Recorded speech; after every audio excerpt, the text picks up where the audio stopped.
kita kan membahas ya, ada 2 bahasan, jadi lebih ke 2 tema besar yang saya buat.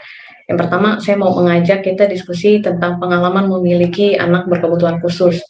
Yang kita tahu itu tidak mudah ya, dan dinamika kebutuhannya berbeda dari keluarga lain yang tidak memiliki anak berkebutuhan khusus. Gitu. Mungkin orang tua masih ingat kapan saat pertama kali diagnosis pertama itu diberikan oleh profesional mengenai diagnosis anak kita. Mungkin ada juga yang masih menyimpan marah atau masih menyangkal gitu. Dan sebetulnya reaksi-reaksi emosi yang muncul pada saat menerima diagnosis itu sah sebetulnya ya. Jadi kita boleh merasakan emosi apapun. Ada yang malah maunya menerkam aja nih, seperti dinosaurus ini gitu kan, ketemu orang maunya menerkam aja padahal tidak ada maksud apa-apa. Ada yang sudah dilupakan meskipun baru kemarin, ada yang masih teringat-ingat, atau mungkin dibuang jauh-jauh ke alam bawah sadar kita gitu ya, di-repress sedalam-dalamnya, nggak usah diingat-ingat gitu. Itu semua sebetulnya mempengaruhi tingkat kemajuannya dari anak kita, anak ABK-nya kita.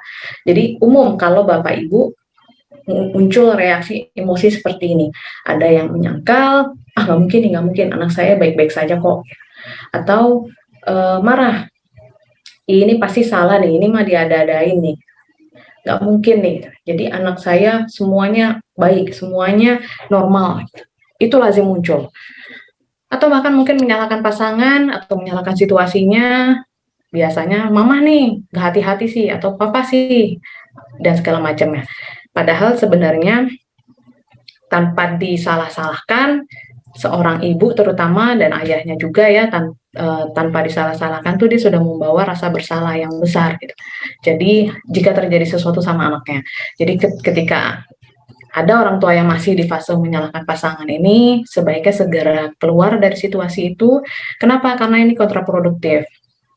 Yang menjadi korban adalah anak-anak kita.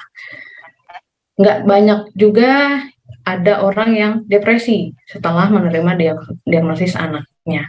Biasanya ini terjadi saat ada faktor masalah lain ya, misalnya dengan pasangan atau dengan keluarga besar, dan tidak satu masalah tunggal biasanya.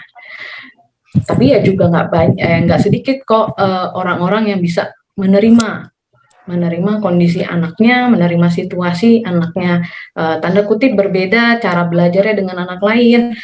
Dan seringkali saya menemukan ya di ruang konsul bahwa ternyata orang-orang yang belum bisa menerima ini terjebak dalam arti yang kelihatan kurangnya anak. Tapi kita harus ingat bahwa Allah ini kan maha adil ya, ada kurang pasti ada lebih. Nah, jadi biasanya ketika bisa melihat yang lebihnya, itu akan membantu orang tua untuk bisa lebih menerima kondisi anak. Kalau misalnya masih ada nih di antara ibu-ibu atau bapak-bapak sekalian yang masih terjebak dalam reaksi emosi yang di sini, mau konsul, boleh silahkan dengan psikolog. Nah, banyak orang tua, baik yang punya ABK maupun tidak aware ataupun mungkin sudah aware bahwa ketika kita dititipi anak-anak berkebutuhan khusus, ini suka tak suka sebenarnya ada hal-hal yang tidak terlihat yang menggantung di pundak orang tuanya. Yang tidak terlihat ini bukan makhluk astral ya, tetapi ini hal-hal yang sifatnya lebih kecemasan. Banyak orang tua yang lebih cemas.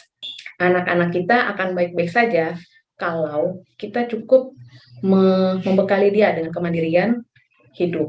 Insya Allah dia akan baik-baik saja. Gitu. Tapi memang kecemasan ini akan hilang-hilang timbul gitu, dan ini wajar sekali dialami oleh orang tua dengan anak ABK. Kemudian cibiran. Ini kita tinggal di masyarakat yang sayangnya masih belum cukup ramah ya dengan anak ABK, dan cibiran ini bisa jangan dibilang, kadang-kadang si anak aware bahwa dia dicibir. Kadang-kadang anaknya yang tidak sadar, mungkin keluarganya yang terganggu bahwa anaknya dicibir. Dan ini bisa menghambat seluruh proses perbaikan anak-anak kita sendiri gitu kan. Dan orang tua harus aware ketika saya mengalami cibiran, jadi nggak enak perasaannya, itu orang tua harus sadar dulu. Atau si anak, saya nggak suka ledek misalnya, itu harus diselesaikan perasaannya dengan baik. Kemudian beban-beban lainnya, orang tua harus memodifikasi lingkungan rumah terutama, apalagi dengan kondisi pandemi yang terbatas, harus di rumah semuanya 24 jam, berhari-hari, berminggu-minggu. Ini harus dimodifikasi untuk anak ABK, terutama misalnya dia ada hambatan penglihatan, tunanetra. Lingkungan harus aman, tidak boleh ada benda pecah belah, benda tajam yang bisa dijangkau oleh anak-anak kita atau disenggol jatuh kemudian mengenai dia. Ini harus difikirkan sebetulnya. Dan ini tidak mudah ya untuk memodifikasi lingkungan supaya safe gitu. Dan bahkan terkadang ekstra cost lagi untuk itu. Kemudian di situasi seperti ini juga kita mengalami semuanya ya, pasti ada pengeluaran ekstra, tapi terutama pada anak-anak ABK ini pengeluaran ekstranya apa? Yaitu terapi, membawa ke terapi. Terapi tidak berdiri sendiri, dia harus pergi ke sana, artinya ada uang transportnya, ada bekalnya lagi, itu yang harus disiapkan. Gitu. Dan ini semuanya pengeluaran ekstra. Tidak terlihat, tapi itu ada di beban pikiran orang tua. Di situasi pandemi juga tidak mudah untuk mengajarkan anak-anak kebiasaan new normal, artinya mengenakan masker. Pada anak yang gangguan sensori lebih susah lagi karena risih, ada masker yang menempel di wajahnya dia gitu. Dan itu semakin tertantang kan, karena dia harus pakai masker tapi dia tidak suka. Bagaimana mengajarkannya? Ya, sementara diberitahu juga tidak mudah. Kemudian orang tua yang kelelahan mengasuh anak, terutama anak-anak yang gangguannya adalah fisik. Di era pandemi, semua orang mengalami ya pemasukan, ada yang berkurang, ada yang hilang malah. Tapi pengeluaran jalan terus, ada butuh terapi, butuh sekolah, butuh listrik naik terus karena semuanya Zoom meeting. Belum lagi cemilan karena pada di rumah maunya makan terus gitu kan. Nah, ini sesuatu yang kita hadapi semuanya, tapi suka tak suka kan memang harus berjalan ya kehidupan gitu. Dan ditambah dengan situasi anak-anak kita yang khusus, yang perlu di-highlight adalah dia butuh tetap terapi. Nah, kita harus ingat bahwa bagaimanapun anak-anak kita, terutama yang berkebutuhan khusus ini, dia punya kebutuhan yang nggak boleh diabaikan. Dan ini harus dipertemukan dengan situasi yang saat ini. Ada beberapa yang perlu kita toleransikan, ada beberapa yang mungkin kita perlu adjust, sehingga kebutuhannya dia tetap terpenuhi, meskipun mungkin tidak full, tapi bisa tetap terstimulasi. Kita lihat ya, ini secara garis besar ya, pasti ada banyak kebutuhan yang lainnya. Yang terutama, dia butuh intervensi tetap. Dia harus sesuai dengan permasalahannya, apakah dia butuh terapi bicara, OT, fisioterapi, atau behavior terapi gitu. Kemudian berlatih cuci tangan gitu. Kita ajak, biasanya anak-anak suka main air sih ya, jadi relatif lebih mudah untuk mengajari cuci tangan. Dan jaga jarak, ini yang sulit untuk anak-anak. Kenapa? Karena kalau anak udah ketemu anak lain pasti ada aja kan.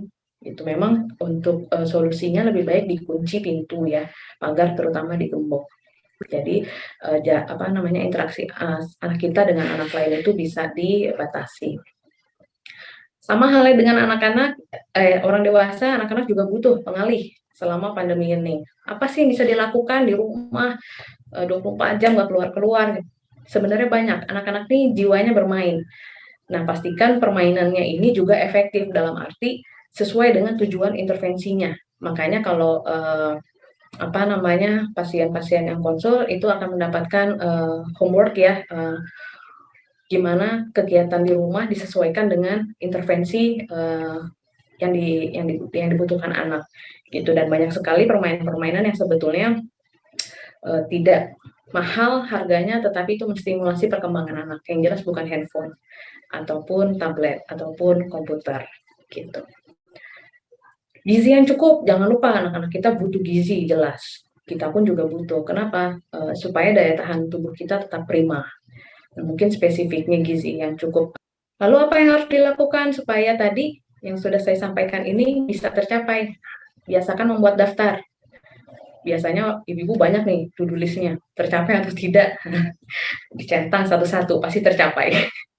Yang pertama, kita bikin jadwal konsultasi atau terapinya, baik online maupun tatap muka.